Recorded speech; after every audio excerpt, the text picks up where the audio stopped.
ONU quer que o aborto seja legalizado no Brasil e parece pressionar o país internacionalmente para que isso finalmente então aconteça.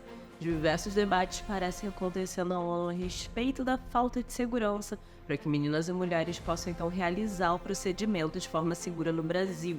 Os debates avançam a tal ponto que eles afirmam que o motivo do aborto não existir ainda no país é por conta de um fundamentalismo religioso. Nós veremos isso melhor logo mais em nosso vídeo. Além dessa pressão internacional, então, sobre os dilemas internos brasileiros, o mundo parece viver conflitos cada vez mais significativos. E agora, fontes russas afirmam que a Ucrânia teria então disparado contra solo russo, mais precisamente contra Belgorod, e ainda por cima, utilizando armas fabricadas pelos Estados Unidos. Será mesmo? Por fim, nós vamos falar do vídeo de hoje sobre como Joe Biden parece estar cada vez mais preocupado em ser o presidente que estará à frente do país em uma eventual, então, terceira guerra mundial. Não esquece de já ir deixando seu like, compartilhar esse vídeo, se inscreve aqui no canal e, Matheus, solta a vinheta então, que hoje nós temos Giro Geopolítico.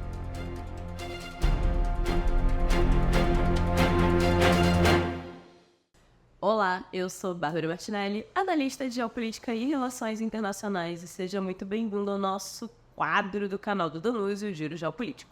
Seu quadro de assuntos globais te atualizando sobre o mundo e te deixando mais informado. Como eu falei para vocês lá no início do vídeo, a ONU parece abrir caminhos, para tentar pressionar o Brasil para que ele legalize de vez o aborto aqui no país. Várias organizações brasileiras elas já denunciaram lá na ONU violações, então, referentes ao direito ao aborto legal aqui no Brasil, pedindo dessas organizações, inclusive, que organismos internacionais pressionassem autoridades brasileiras. E fazendo coro a isso, nós temos então vindo a público o Comitê sobre a Eliminação de Todas as Formas de Discriminação contra as Mulheres, ou apenas CEDAW, um dos principais órgãos lá da ONU, emitindo uma proposta e enviando então ao governo brasileiro, falando então sobre o aborto. Nós tivemos um debate acontecendo entre várias entidades e um dos aspectos então tratados foi o acesso a essa questão do aborto legal e as condições hoje envolvendo milhares de meninas e mulheres no que se refere aos direitos reprodutivos e sexuais. Lembrando que o tema do aborto ainda é bastante delicado e polêmico aqui no Brasil, mas isso não inibiu que as peritas lá do Comitê da ONU emitissem várias recomendações para o Brasil nessa linha, como, por exemplo, pedindo que o Brasil legalize o aborto e descriminalize-o em todos os casos e garanta que as mulheres e meninas tenham acesso adequado a serviços de aborto seguro e pós-aborto para assegurar, então, a plena realização dos seus direitos, sua igualdade, sua autonomia econômica e, inclusive, corporal para fazer escolhas livres sobre, então, seus direitos reprodutivos. Além da questão do aborto e outras referentes à maternidade em si, as peritas da ONU ainda demonstraram forte preocupação com o que classificaram como uma espécie de ressurgimento de fundamentalismo religioso e de narrativas que elas chamam de conservadoras, e que essas narrativas, então, e toda essa questão fundamentalista religiosa, descriminalizariam as mulheres e minariam a igualdade de gênero e também os direitos humanos das mulheres. Para reverter, então, esse cenário, elas teriam identificado e também feito, recomendado, traçado várias questões, então, para o Brasil. Que seriam, por exemplo, que o Brasil adote, então, medidas, inclusive a educação sobre igualdade de gênero em todos os níveis de ensino e campanhas de conscientização para, então, desmantelar atitudes, estereótipos que elas falam que são patriarcais e profundamente enraizadas nas relações e nos papéis aqui na sociedade brasileira.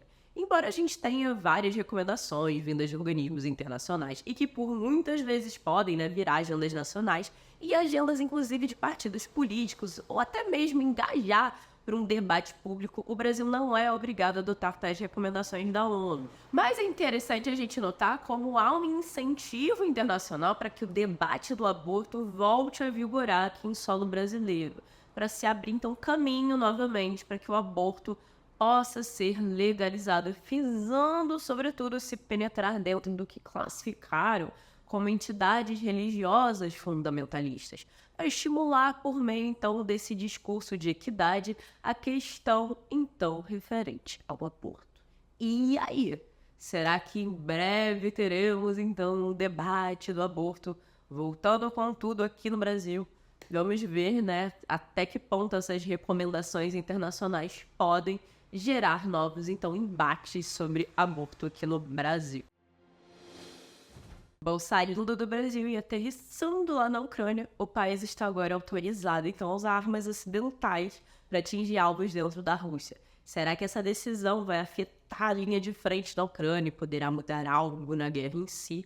Bom, para quem acompanha a guerra, até agora os países ocidentais haviam restringido o uso das suas armas a alvos militares localizados, então apenas dentro da Ucrânia, incluindo a Crimeia e territórios também ocupados.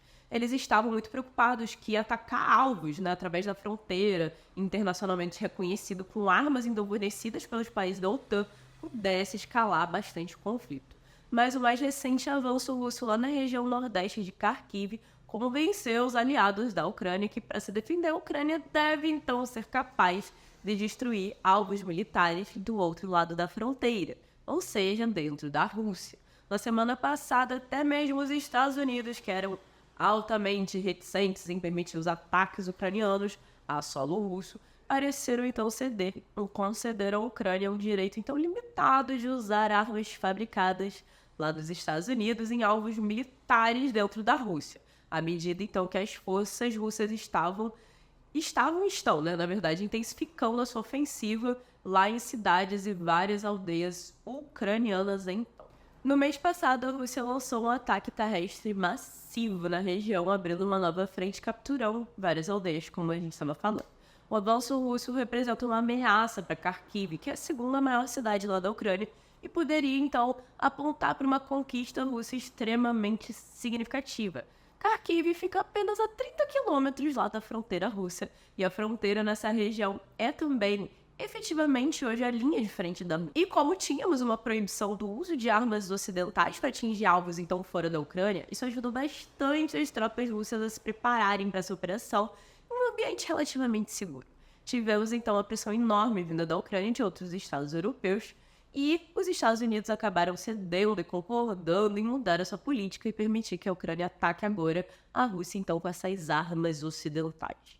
Cabe apenas ressaltar que os Estados Unidos não incluíram armas de longo alcance, como, por exemplo, o sistema de mísseis táticos do Exército, então, nesse aval, né, para atacar a Rússia.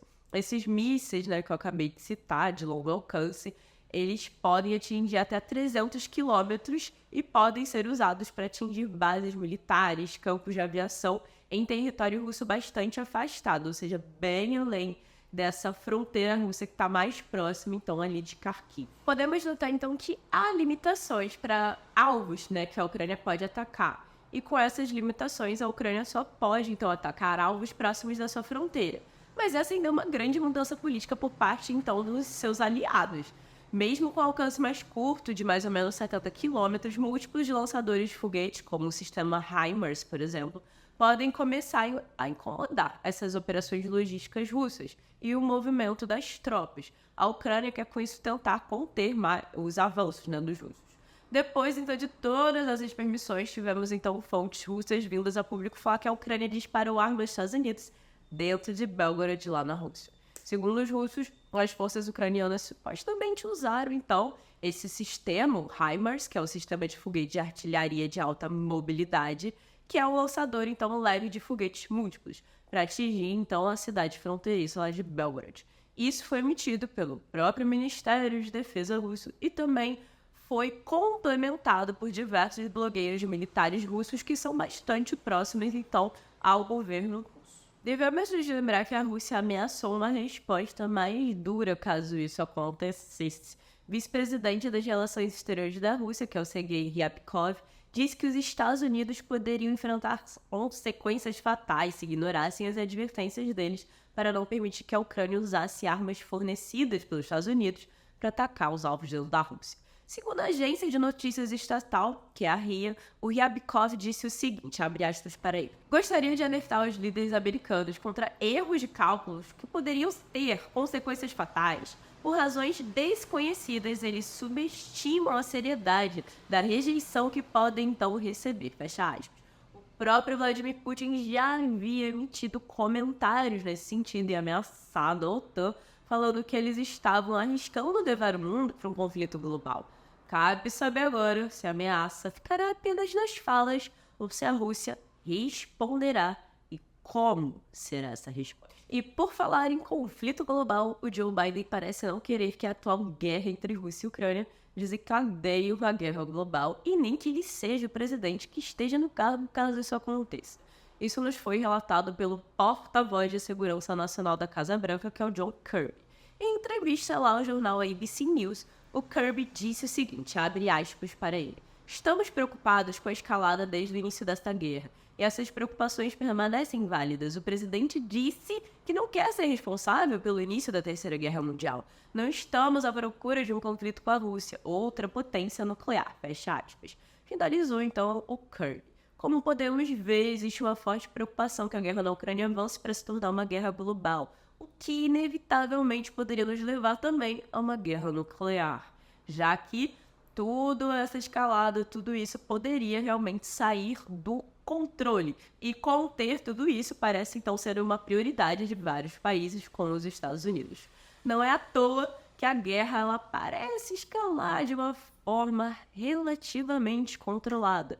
2 anos passaram para que os países então concordassem, por exemplo, que a Ucrânia poderia agora atacar alguns alvos dentro da Rússia, com restrições, obviamente, a alvos meramente militares, obviamente. Tudo isso, como nós podemos observar, fez com que a Rússia voltasse a emitir falas duras, e não podemos deixar de pensar que o uso de armamento nuclear pode em breve voltar à mesa de discussão também, sobretudo se a Rússia assumir que a sua existência está em risco. Eu sou Bárbara Martinelli e esse foi o Giro Geopolítico. Se você gostou do vídeo, não esqueça de deixar seu like, compartilhar, se inscrever no canal do Donozio Neto. E eu não sei se você sabe, mas eu também tenho 2 canais, o Voz Armada e o Substância Política. Ambos estão na descrição desse vídeo. Não deixem de conferir. Inclusive, assista a minha live, minha última live lá do Voz Armada, sobre se nós estamos próximos, então, de uma guerra nuclear. Obrigada por assistir e até semana que vem. Tchau!